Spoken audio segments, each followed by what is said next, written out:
지난 2018년 1월 장흥군은 장흥고속해운과 장흥제주 간 여객선 운항을 위한 투자협약을 체결했습니다. 당시 2년 넘게 멈췄던 오렌지호를 재취항하겠다며 대대적으로 홍보까지 했습니다.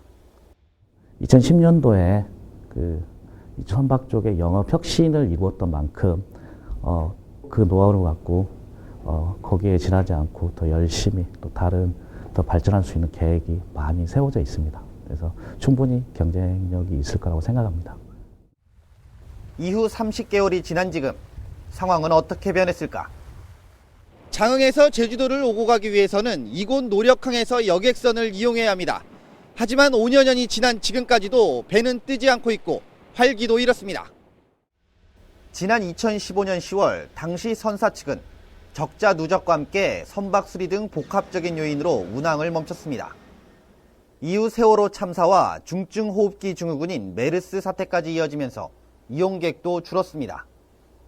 장흥군은 여러 차례에 걸쳐 백길 재개를 추진하고 투자 협약까지 체결했지만 모두 허사로 돌아갔습니다.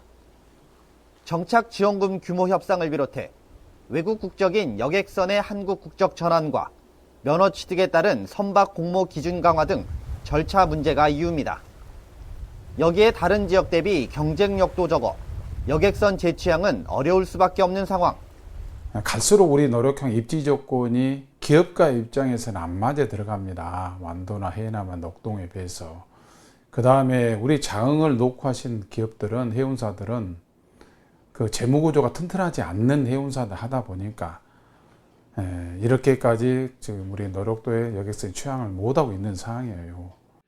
최근에는 장흥 노선 대신 고흥 녹동에서 제주 성산으로 가는 신규 여객선이 운항을 시작했습니다. 5년간의 세월을 허비했지만 결국 다른 지역으로 노선을 빼앗긴 셈입니다. 저희들도 지금 선사 측 금년 이번 달에 배를 띄우기로 했으나 선사 측에 다시 9월까지 배를 한번 취항을 해보겠다.